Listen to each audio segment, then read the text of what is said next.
Airing first on Asheville FM, this is The Final Straw, a weekly anarchist, anti-authoritarian radio show broadcasting from occupied Saligi land in southern Appalachia. We bring you voices and perspectives from people, projects, and struggles around the world engaging in the long project toward liberation.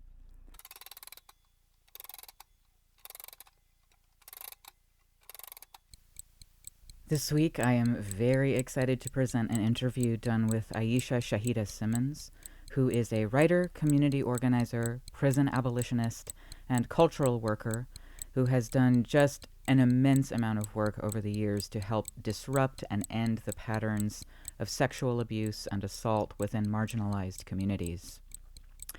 In this interview, we talk about a lot of things: her background and how she came to be doing the work she's doing right now, how to better think about concepts like accountability, doing the kind of work that she is doing as an out lesbian woman, and about her book, Love with Accountability, Digging Up the Roots of Childhood Sexual Abuse, which was published in 2019 from AK Press. This interview feels really important for me right now because we are at a time of overturn, tumult, stress, and uncertainty.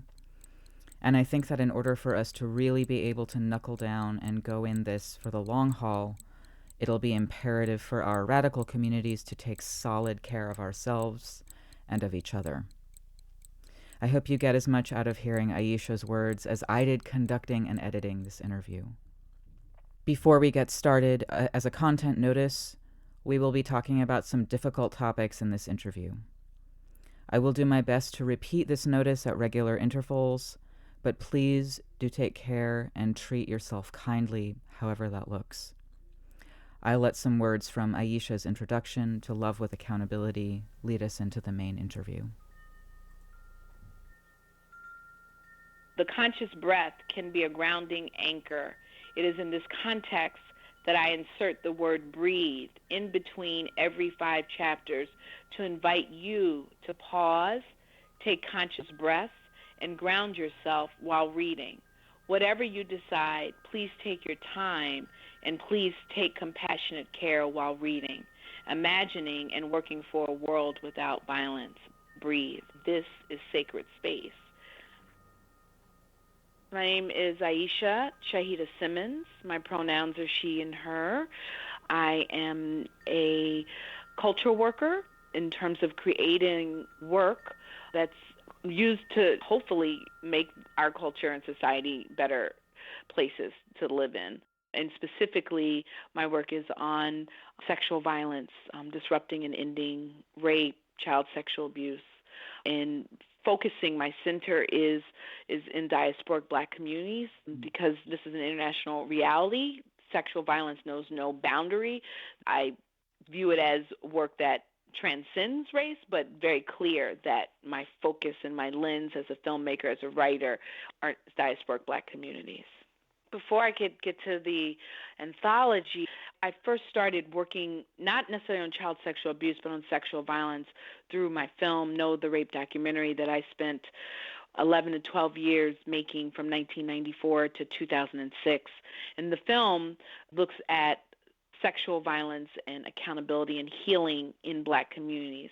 And I start with Know because Love with Accountability, without Know, I'm not sure if Love with Accountability would exist. I am a child sexual abuse survivor. I'm also an adult rape survivor. I was raped my sophomore year in college. But while making Know, I couldn't really touch child sexual abuse. And both my parents are prominently featured in Know. They did not sexually harm me at all. However, they were bystanders to the abuse because I told them what happened. And I really think it's important because I think that when those of us who are able to break our silence around the harm that we've experienced in our lives, there's an assumption of like, oh, I could never do that. Oh, you're so strong, or why is it for anyone? And even while working on my film, Know, I couldn't even touch my child sexual abuse. So with all of the work. And so for me, it just leads to like the subtitle of Love with Accountability in terms of digging up the roots of child sexual abuse, because it's, for me, I fully believe that child sexual abuse is foundational to all forms of sexual violence.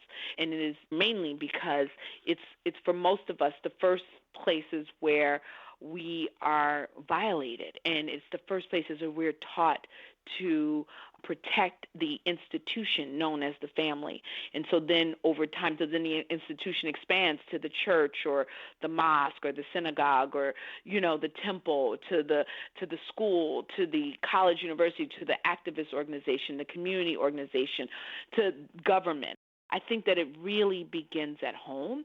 And so that's why I just want to, in terms of just recognizing, while I was doing, I hope, important work around addressing sexual violence committed against adults by adults predominantly, that I, even as a child sexual abuse survivor, couldn't even touch child sexual abuse until moving into this work called Love with Accountability.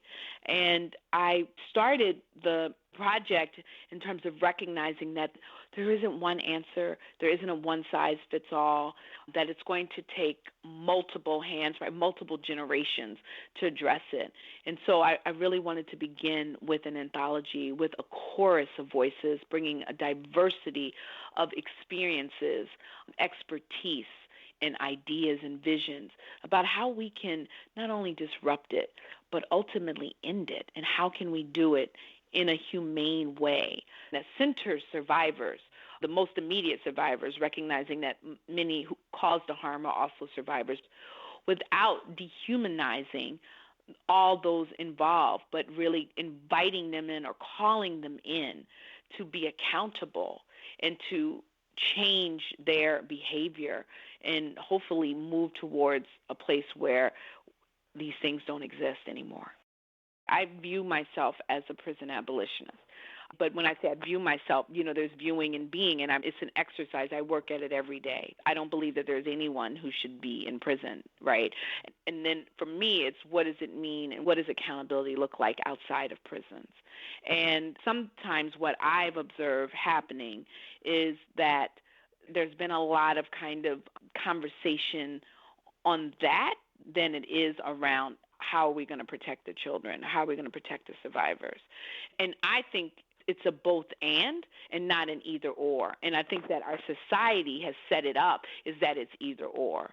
And this is what excites me about the work that so many are doing around both transformative justice and also restorative justice, that people are really working towards both and.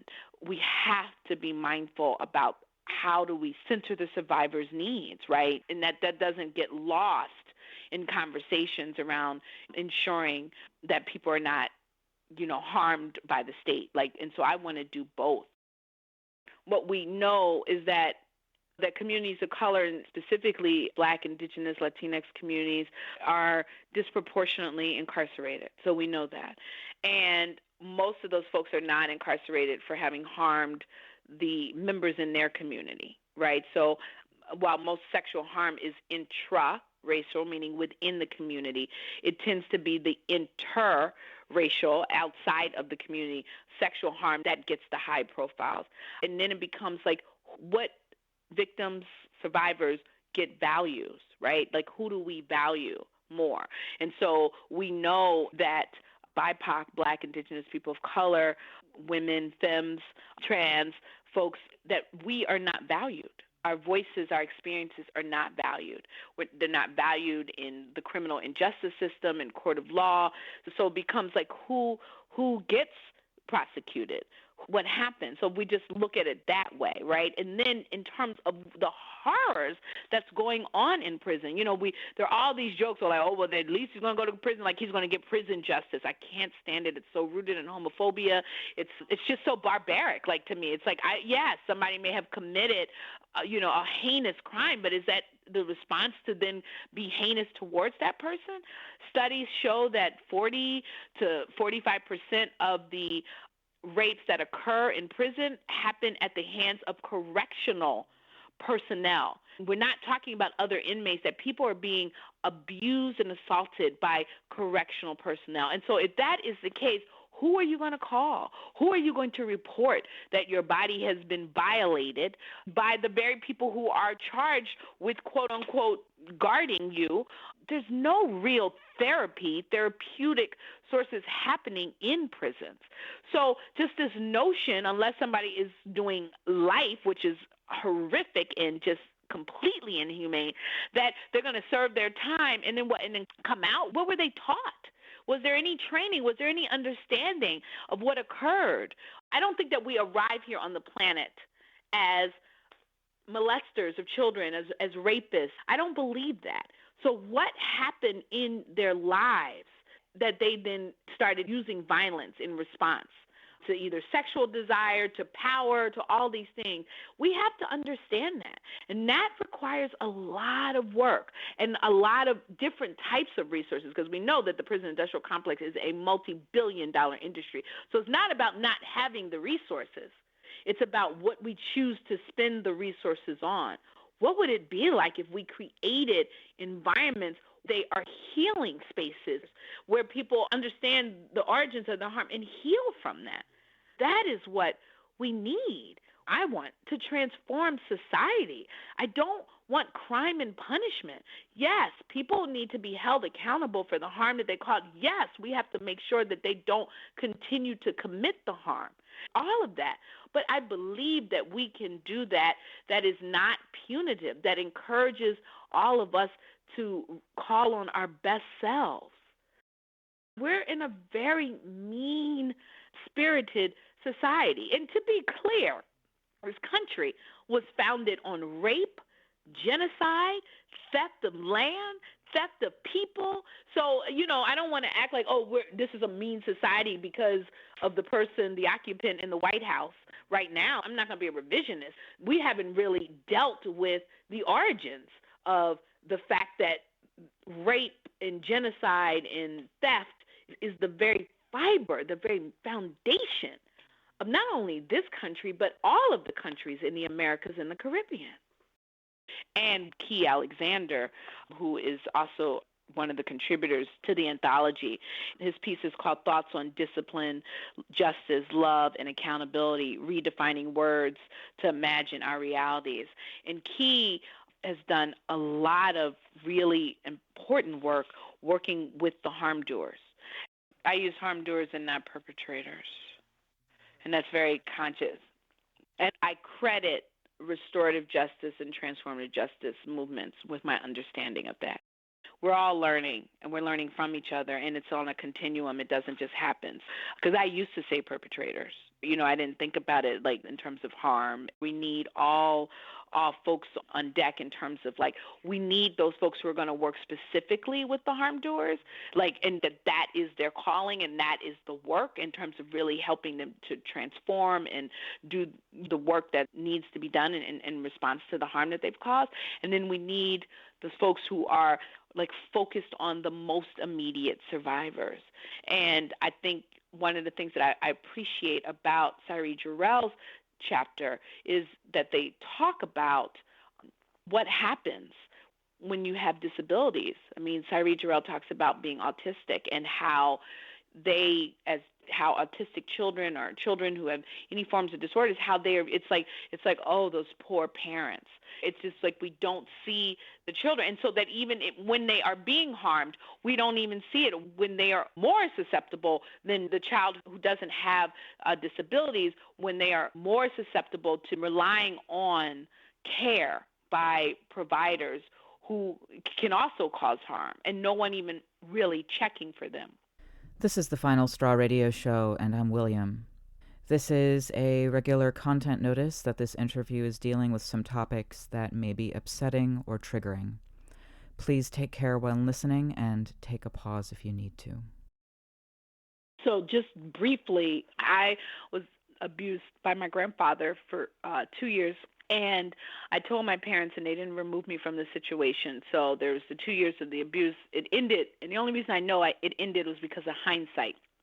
So it ended, but I still engaged with, loved, cared for all of that with my grandfather.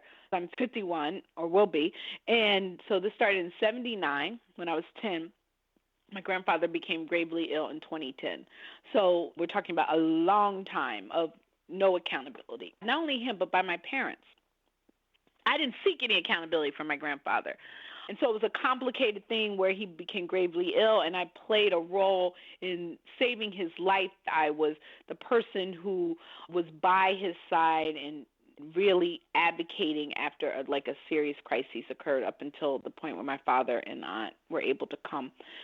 And it was there that everything imploded for me. That was 2010. And then my grandfather became an ancestor, and I did not go to his funeral. In 2015, I realized that not only was a grave injustice done to me by my grandfather, but that by my parents, who are really incredible human rights activists who've been on the front lines of struggle internationally, nationally, for over 50 years. And I shared that to emphasize, we have to really move beyond these kind of notions and ideas of who the bystanders are, who the harm doers are. I find that so much is rooted in really classist, definitely racist, elitist versions of who does it. So I started reaching out to them. They're divorced, and signing my communiques, love with accountability. And the with was always all caps. So it'd be love with accountability, because I was essentially saying that while I love you and I believe that you all love me, that love is not going to shield you from accountability. So that's where it came from. Wasn't thinking about a project, wasn't thinking about an anthology. In 2015, I was 46 years old. And at that point, my film No had been out for, 9 years, and had been screened all over and translated and all of that, and was very much known as an anti-violence advocate. And again, I hone in on all of these things because I think that we have to really, those of us who are survivors, be kind and gentle with ourselves about when or if we're even able to face abuse. Because even with all of the work that I'd done, and I was always out about being a rape survivor especially, I never could fully talk about my child sexual abuse. There was so much shame, and I always thought it was because I was protecting Pop, and I was protecting my grandfather, but I was really also protecting my parents. And I also want to say that my grandfather, like all of us, are complex. He took care of my grandmother for 10 years when she had Alzheimer's for 10 years, and he took care of her around the clock. It is because of him that she never set foot in a nursing home. And he did it almost single-handedly. And I think that played a role in my own silencing, right? Because he was the hero who took care of my grandmother, and he was definitely my sexual terrorist.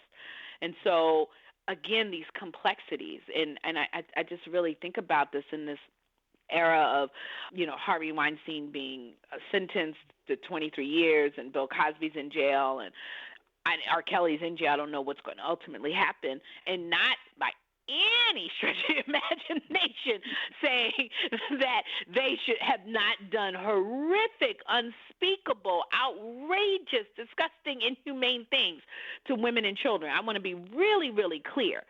But I'm not really sure how prison is going to what is prison doing? And each one of those men and all of the other people who have committed harm in our families and others, they don't do it alone. There is a whole culture that surrounds them that enable them to do it. So for me, my parents didn't stop it. And I told, for all the people, the survivors that we hear, I'm just speaking about celebrities, people told, and nothing was done because people were making money, whatever, all the reasons. And so this notion of, yay, Harvey's going to go to jail for 23 years, I'm like, who are all the people that allowed it to happen for decades? And there is another Harvey Weinstein right now as we speak happening that we don't even know about. So it's like, if we don't really tackle the issues of who's committing the immediate harm, but also all the people that are surrounding it, and then to think that therefore we can lock up everybody, we'd be locking up most people because all of us have indirectly even myself, I have to think about what are the ways in which I have indirectly allowed harm to occur, let alone harm that I have caused, not sexual harm, but harm that I've caused my friends, my loved ones, that we make these people monsters rather than saying, no, people commit monstrous acts. What's really important is that we understand that healing is a journey, and it's not a destination. That's the first and key thing, particularly with CSA, child sexual abuse, and even rape, but definitely child sexual abuse. And if you haven't even come to grips with it until being an adult, like, it's so layered, right? And the other thing, and this is something I am constantly learning and relearning, is that healing cannot be contingent on someone being accountable to you for the harm that they've caused, because there are so many instances where that will never happen, either because they died, because they said, I didn't do it. In indigenous communities in this country and elsewhere, it's like, in terms of the laws in the indigenous communities, so much of the harm happens externally, right? And then those people who are white are not even held accountable. Tribal law, it's outside of the U.S. justice system. And I bring that up, and I don't know a lot, so I'm not going to stay there, because nothing worse than talking about something you don't fully understand, and particularly not being a member of particular indigenous nations. I bring that up to say that I've heard many indigenous women saying that we have to focus on healing. And it doesn't mean that we don't continue to fight and seek justice and accountability, but we have to focus on healing. And I would offer that that is the case for most of us in marginalized communities, right? And again, like, we know the criminal and justice system is flawed. We're not even seen as being capable of being raped or molested as children or as adults. We're not even seen as the victims, so to speak. So we can't rely on institutions and structures that don't even see our humanity, that we have to rely on our own practices and cultures, many of which we've not had access to because of enslavement, because of genocide, because of colonialism, because of forced migration. But then there's so many of us where we are relearning and tapping into methods and modalities. I believe, for me, I don't know where I would be without therapy. I've been very, very fortunate to have been able to work with a Black feminist psychologist who supported my healing journey by making her fees accessible to what I could afford, and sometimes what I could afford was single digits, literally. And then I practice meditation. That has been very powerful for me in terms of focusing on intentional and conscious breath, particularly in periods of rage and periods of sadness, to let my breath be an anchor and intentional, because we're always breathing until we don't breathe. Being in community with other survivors who are working on healing as a reminder that I'm not alone. I'm not the only person who's experienced the harm. I don't have to do this work alone. That I think that there are ways in which how we kind of come together around all kinds of really important political issues and really trying to change our society, the political system, the criminal justice system, that we also have to make space to come together as survivors. And I think bystanders and harm doers have to really do that work as well. I say this as a survivor, but also recognizing that I want all of us well. I want all of us well because I really want us to co-create a world where there will one day be children who look back and say, they did that? This is where I call upon my comrade, my friend, my sister, Walida Imarisha, who talks about the power of speculative fiction. And that is, envisioning the world that doesn't exist. So often we're like, no to this, no to that. And we have to, right? We got to resist. We got to say no cops in the schools, no prisons, no rape. But we also have to do that work of envisioning. And when we think about all of us in terms of our ancestors, we are the result of speculative fiction, particularly those of us who come from marginalized communities, that our ancestors before us didn't know that I would be here doing this work, but it is because of the choices that they made, good and bad, that I am here.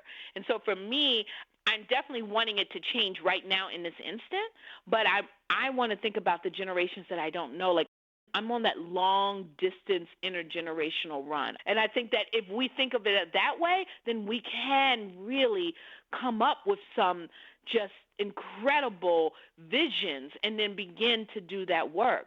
As long as we're trying to do that one size fits all, instantaneous, we're going to end it in one generation. How? When we have got so many generations behind us, like, how are we going to do that? And maybe if you can show me how we're going to do it, great. I'm not saying we can't do it, but don't do it in a way that cuts off someone on the margins because it doesn't work with our quick program.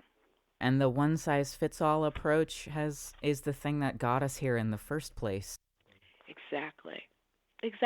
So no focuses on sexual violence committed against cisgender Black women and girls by cisgender Black men and boys. So for me, rape was something that happened to cis women at the hands of cis men, period. And I think it's really important to share that, because to talk about the evolution, so often people share where they are in this moment, but they don't talk about the process to get where they are. So for me, my vision for love with accountability expanded because of my understanding that sexual violence knows no boundary. It's not about a gender. It is about humans. So that trans children, gender non-binary, men, boys, all are being harmed. And women commit sexual harm. So we have to kind of move beyond that. We can talk about, yes, the majority of the numbers that have been reported, but new studies are coming out, for instance, that, gender nonconforming, gender non-binary, and transgender children are the most susceptible to sexual violence.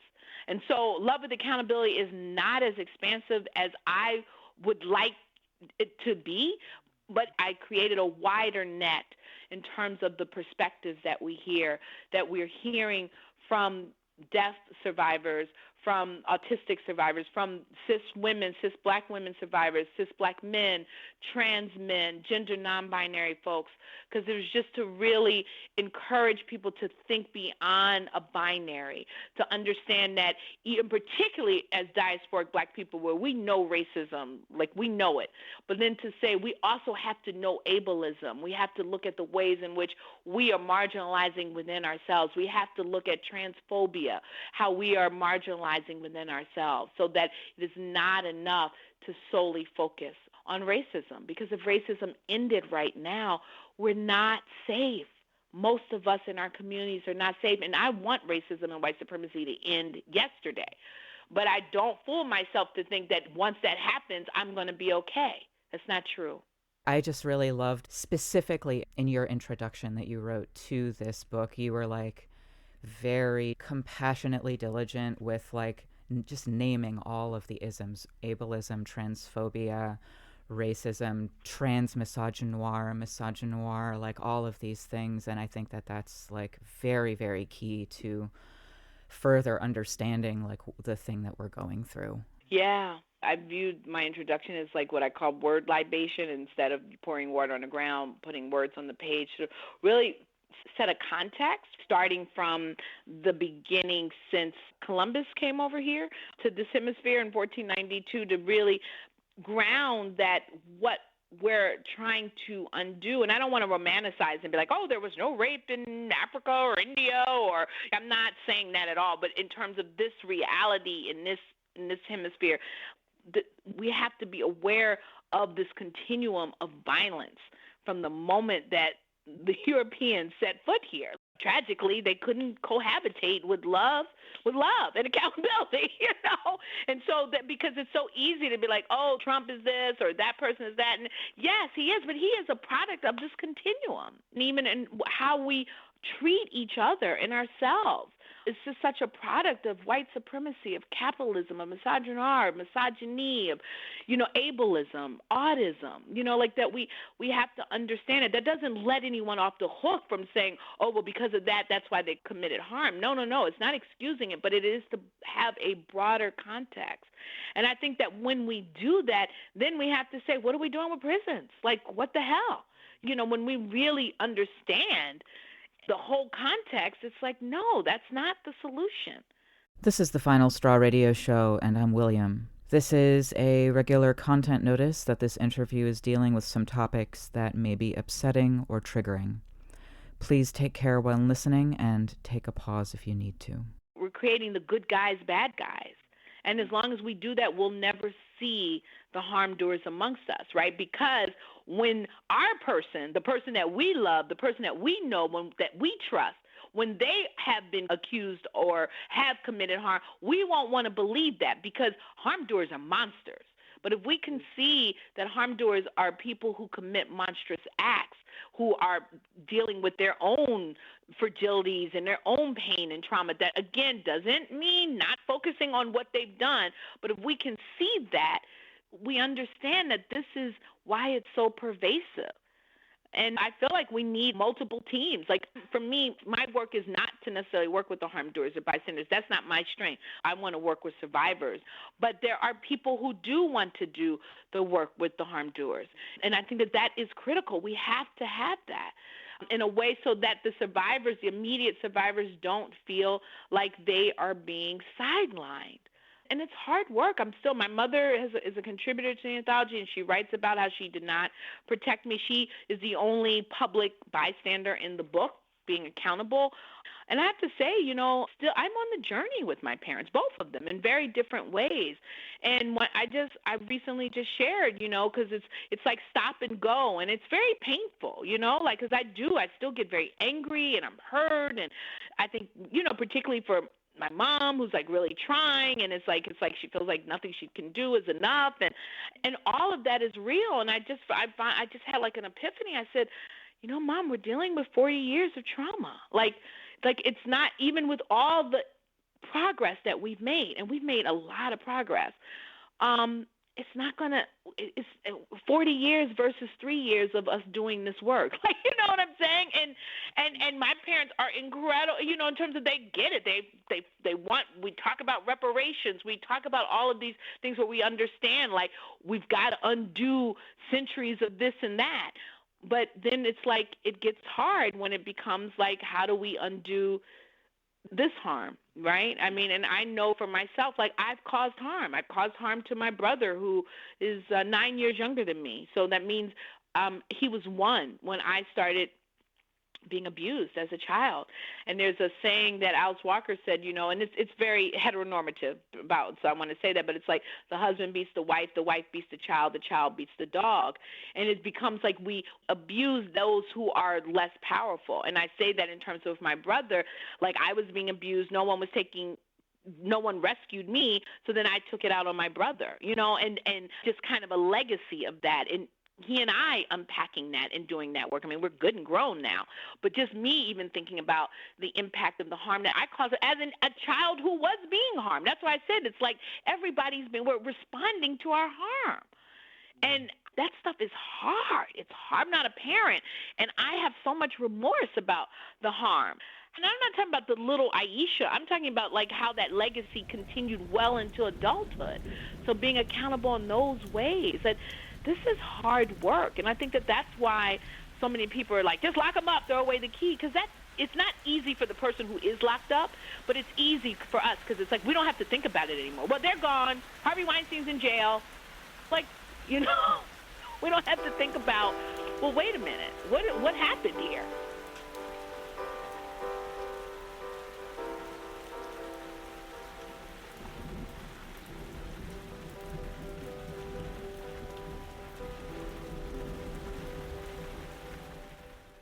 I'm wondering, like, how doing this work has been for you in your daily life. What kinds of responses have you gotten to Know the Rape documentary and to Love with Accountability and to your other work? Thank you for that question. I'm going to say it's hard. I'm going to just put myself out there and say that this is hard work. I don't know where I would be without therapy and meditation. So, and my partner Sheila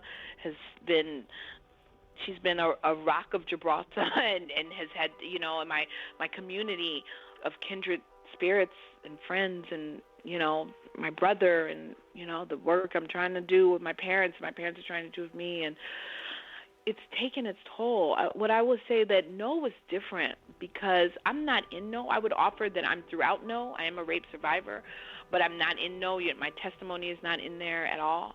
So there was a way that I think I had a barrier.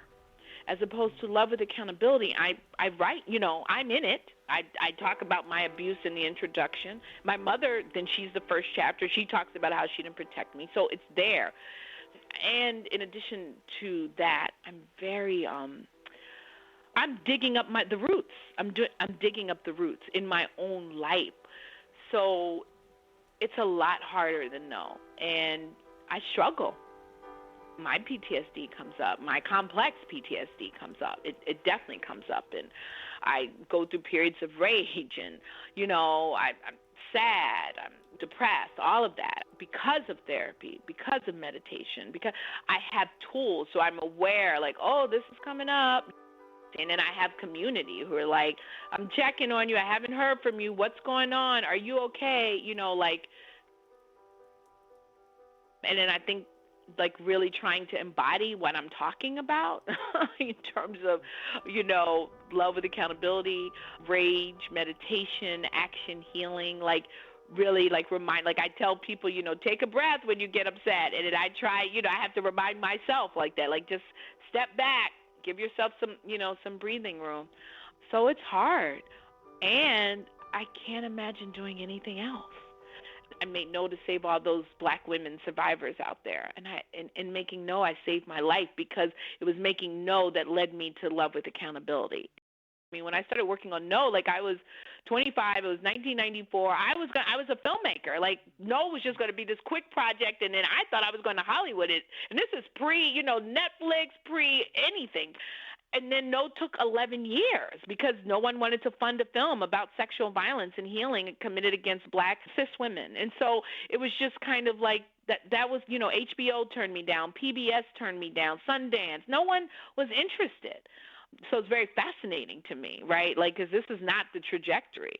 But then doing no then led to this work. I mean, my grandfather, and then I wrote an essay in this important text called Queer Anthology, Queering Sexual Violence, Radical Voices from Within the Anti-Violence Movement, edited by Jennifer Patterson. And so she invited me to write a chapter in 2010. It was right when my grandfather became ill. I didn't get into all the deep details in that. I touched on it in Love with Accountability, but that led to this work, to the Love with Accountability work. So it's one of those things. It's is life imitating art, or is art imitating life? And I think that for so many of the people in No, the survivors, the activists featured in the film, and then definitely the folks in Love with Accountability, this may not be their sole work, but it is definitely a part of the commitment in terms of their work. It's we know this horror, we lived with it, and we don't want it to happen anymore, And so I just found out that Love with Accountability was named a finalist for the 2020 Lambda Literary Awards. So we'll find out on June 8th if it actually wins. But I'm just honored that it was selected as a finalist. I'm really, really honored about that. The No Name Book Club, they selected Love with Accountability as one of the two books for March. And why it's so important for me is that my teacher, Tony K. Bombara, said it's the community you want to name you. It's the community you are accountable for. And that's the things that I always had to fall back on with no, because I didn't get this big grant, or I didn't get it while making it. Ultimately, I did get a big grant that made it accessible in terms of translation, captioning from Ford, but it just took a long time. The blessing about all that was that I made my film. I didn't have to meet the rules or regulations of the big funders, right? And so because I'm not accountable to the funders, I was accountable to the community. And so why I'm excited about No Name Book Club naming Love with Accountability is because it was selected by a brother named Dawood Lee, and he is the facilitator of SCI Cole Township Prison Chapter. And this brother, he says he's innocent. I believe he's innocent. Based on his case and what I've read, it just seems like another form of railroading another person in prison, particularly Black body in prison, because it's not just Black men, it's Black cis women, Black trans women that, just disproportionate in prison. And the fact that there's being access to books, because for many prisoners they're not even getting access to books in prison, and that this book was chosen as a resource, as a pick. Like, that just, for me, back to Tony K. Bambar, is just like, it's the community you want to name you. That for me is really important. That he, and No Name Book Club, which is really picking up, radical and revolutionary books and committing to send them out to inmates, to marginalized communities throughout this country. And that this book is a book that they're lifting up as a resource and a tool is just like, wow, this is powerful. I am working on another book project called From Love to Justice. I'm really going in terms of, I have historically curated and collected and shared the wisdom of, I guess now a total of about 70 survivors, advocates, scholars, all diasporic Black, around addressing adult sexual violence and child sexual violence. And while I'm clearly a part of the work, I want to hone in on what I've learned and share that as a resource, as an intervention. So that's my next project. In terms of reaching me, I have two websites. There's knowtherapedocumentary.org and lovewithaccountability.com. So those are the two websites that focus on those two bodies of work. I'm on social media, on Twitter and Instagram at AfroLez. That's AFROLEZ. There is a Love with Accountability Facebook page. I have an Aishah Shahidah Simmons cultural worker Facebook page. And then there's a Love with Accountability Instagram page and a Love Accountably Twitter page. But usually, if you go to knowtherapedocumentary.org or lovewithaccountability.com, the social media handles are there. And AfroLez is like my name. It's it's something that I developed in 1992 when I was a very young baby dyke, 23, and it was my down payment on the future, because I was like this radical, raging dyke, and I was happy and very proud of it. And people, particularly elders like my age now, I'm like, oh my God, I'm an elder. But would say, oh yeah, when I was young, I used to be like that, but you'll mellow out. And so little Aishah, or young adult Aishah, I'm being pejorative to me, not to anybody else who's 23, was just like, no. And so I created AfroLez. And I have to tell you, there was some part of me that knew, because there are times when I'm just like, oh my God, because it's part of my whole thing. It's AfroLez Productions. It's AfroLez is everywhere, right? In terms of me, like my identity. And I've had people say, is that AfroLay? It's like there are those times when, because I don't feel safe, or it's like, okay, I'm dealing with rape. Now I got to also come out about being gay. It's like all of that. And I was like, oh yeah, 23 Aisha knew. So it's like my constant, accountability about no, you're not hiding in terms of that. And because it has been hard at times, because it gets into the, oh, is that why you've been raped? Or, because everybody's always trying to pathologize us about our sexuality, our gender identity. And at the end of the day, all they're doing is they're saying, your sexuality is wrong, or your gender identity is wrong, and I need to get to the root of it. Because they're not really concerned about if I've been raped or not. It's like, oh, is that why? And it's just like, really?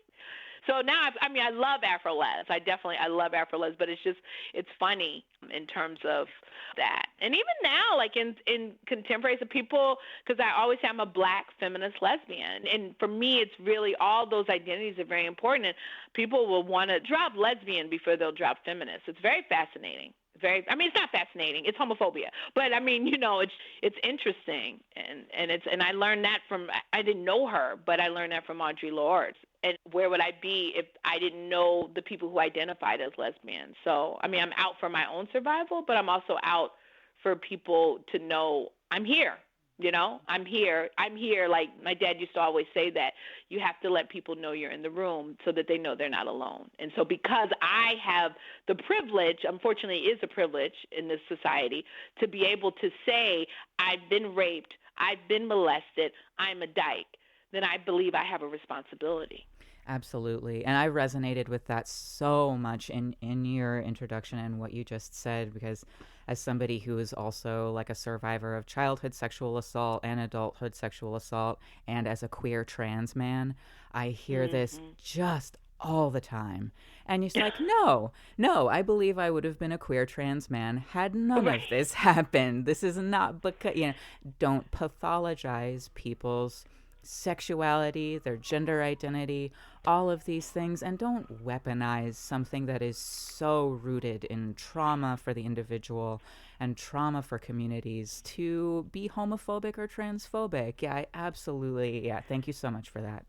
And and what I'm so glad about, and not that I need this, but I have journals. I used to keep journals when I was a kid. And when I was like, before my molestation, I created a list of, people. I was like, I don't know if I'm going to marry a woman or a man, a girl or boy is what I wrote. Like as a kid, like, so you know what I'm saying? Like I was just like, yeah, I was always queer. And it doesn't matter. Like, let's say I wasn't always queer. It doesn't fucking matter. Like, just I'm gay, now. It doesn't matter. We don't understand how did you get that way? Why are you straight? Do you see the look? Mhm. See the look on people's faces if you ever pose that question. Like it blows people's minds. It's like, no, It really does. straight is not the Mhm. default. Exactly. Most people think of themselves as straight, but straight is not the default. It is a It's not. colonial construct. So it really is. And what would happen if people had the space to be who they were? You know what I'm saying? Like, would people really consensually and safely, let me be very clear, live it all out? Would they? Would they be? Those are the questions, and we just don't know. And that's what excites me about like the young people, like young. I mean, like not even nowhere near 18, because there's studies are showing, there are many more young people who don't identify as straight. That there's just a space and a freedom for them, which I think is the fear of the right. I mean, that's a whole nother conversation, but yeah. And a fear of the young, on the part of establishment folks. We see every single generation has some kind of problem with young people. It was tongue clicking, it was vocal fry, it's the skinny jeans, it's all of these things. And it's just like, no, you're just afraid of growth, and you're just afraid of this world not feeling like your own. And you know what? That's legitimate. Like, that's fine, but like, please don't demonize people about it. And Mhm. people are learning and growing and like not being so straight, and I'm here for it personally. Mhm. Me too. It's a fear of change. It's really a fear, and ultimately, me getting all esoteric, it's a fear of death. I've yet to, and probably will never learn Snapchat, right? Because I was like, I can't do it. So it becomes this Same. fear. Same. I'm saying, I'm like, I'm doing Instagram, I'm Twitter, I just can't. And I'm sure I could, but it's just like, it becomes the comfort zone, right? So then we all just want to keep it this way. And I think it gets extra intense in this country where we're really monolingual. Not as a country, we're not monolingual, but it's enforced being monolingual. And it's happening elsewhere, though. I mean, you see what's happening in in India with the new prime minister. I mean, it's everywhere. It's just the rise of fascism. It's really scary because we keep talking about change, but I'm just like, we're like going. It's almost like the turn of the century is repeating itself. You know what I'm saying? Like it's like we're in 1920. Like the rise of fascism. It's frightening. And also, we're dealing with a global pandemic too these days, which is a whole Exactly. nother, and sort of how it's interfacing with capitalism, with the prison system. Exactly. And then this whole kind of yellow peril thing, just the racism towards it. Like it's disgusting. Last year was the second hottest year ever. And then, there are all these viruses that are frozen or were frozen. That's what was keeping us all safe. So, as things melt, other viruses are going to be coming out. It's scary. And then people talk about revolution. I'm not talking about this kind of the craziness that the pundits do, like, oh, we're going to have a revolution. I was like, you all don't. That's not how you don't have a revolution at the ballot box necessarily. But even with a talk about revolution as a feminine identified survivor, queer, black, anti-gun, I don't feel like I'm safe Like I'm not like, so the revolution doesn't necessarily make me feel, not that I want this craziness that we're in, but it's just kind of like, it doesn't feel safe here. Everybody has guns. Like, it's just, I have a lot of concerns about where we're all headed as a nation, and which is all the more reason why this work matters so much, because I want to feel safe in my community, and I don't necessarily, right? And we all know about the outsider coming in for us, and we can define how the outsider is. I want to feel safe with the insiders on the inside. That is such a good reframing of that, though, of the issue of safety, like in a time of increasing, escalating instability. And that's the work I think that, I feel like Love with Accountability strives to do in tandem of what so many people are doing on the ground. As a culture worker, I want my contribution, I hope, is the work that I produce as resources and tools. And I learn also from what's being done on the ground. So those are things for me that's really important. And I think that it's hard for us to talk about child sexual abuse. And not that it's like easy to talk about police brutality, it's not, but it's easy only in the sense that we can identify the quote unquote enemy, right? It's the outsider, it's that cop, it's that white vigilante. What do we do when it's the leader of our movement, or it's our father or our sister? You know what I'm saying? That's so much more complicated. And that's the stuff that, for better or for worse, I'm drawn to. I don't know. It's hard, and it childhood sexual assault and rape still exists within this sort of lattice or network of silence.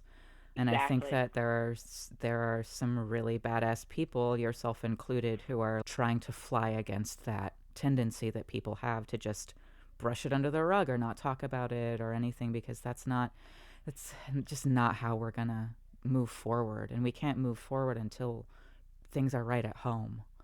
Yeah, I agree. And that's how, in the opening of the book, I used two quotes from the Tonys, I call them, the Tonys, Tony K. Bambara and Toni Morrison. Bambara says, if your house ain't in order, you ain't in order.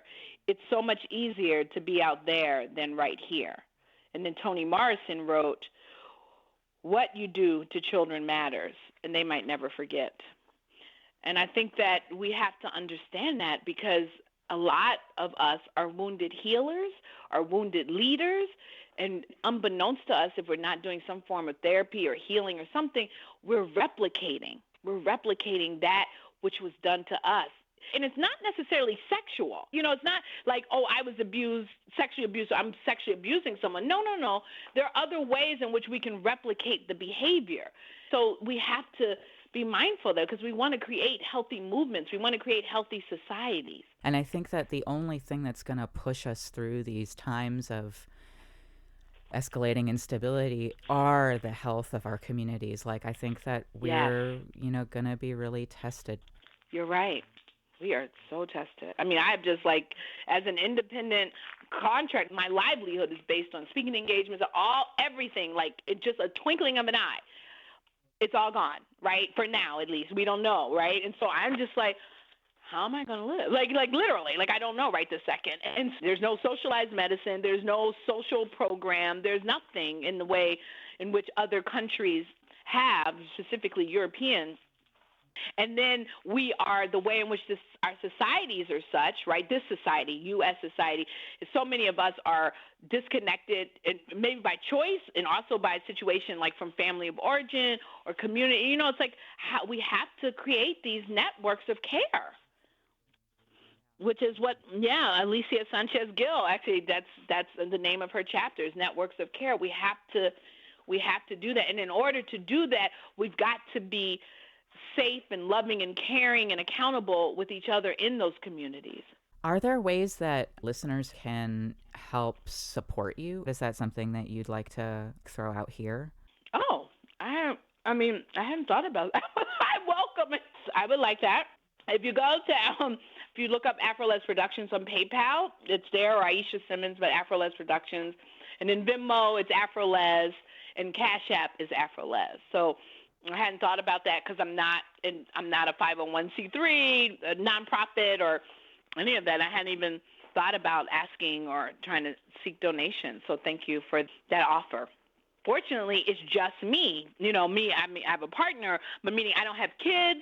I don't know what I would do if I was responsible for children. I'm thinking about all of the frontline workers and, the restaurant industry. I mean, like, what's happening? I don't want this situation to bring out the worst in us, and it's just, and, the racism, the xenophobia, the transphobia, the homophobia, the guns that are just everywhere. Like, I'm scared. Like, I feel like, oh my God, are we in an Octavia Butler novel? Are we in Parable of the Sower? Like, I'm really a little nervous about where this is all going.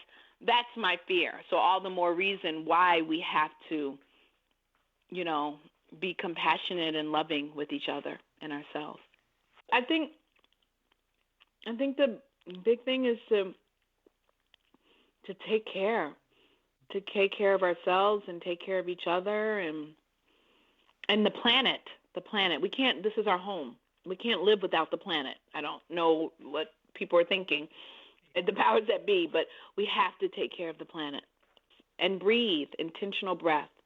Take time, because people can't go on retreats, and nobody wants to go on a retreat at this point anyway, but just to connect to your source.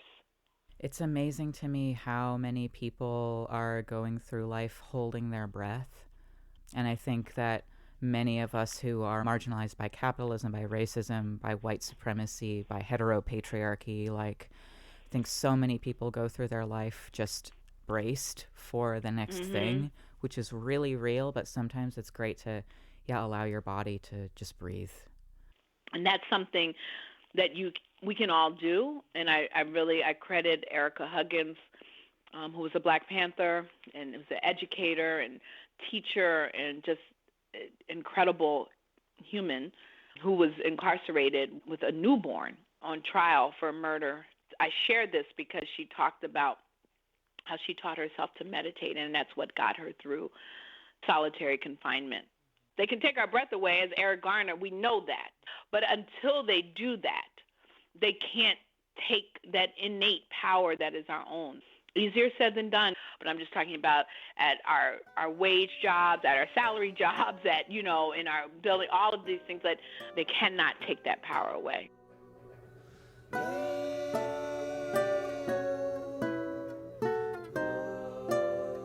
If you are interested in seeing more work from Aishah, visit our blog post at thefinalstrawradio.noblogs.org or scroll down to the show notes if you're listening on your phone.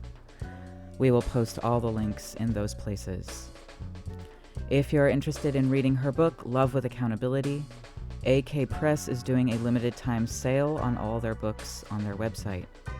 Visit akpress.org for more information.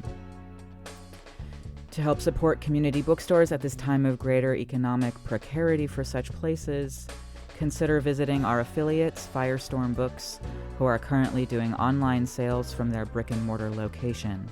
You can find more information at their website, firestorm.coop.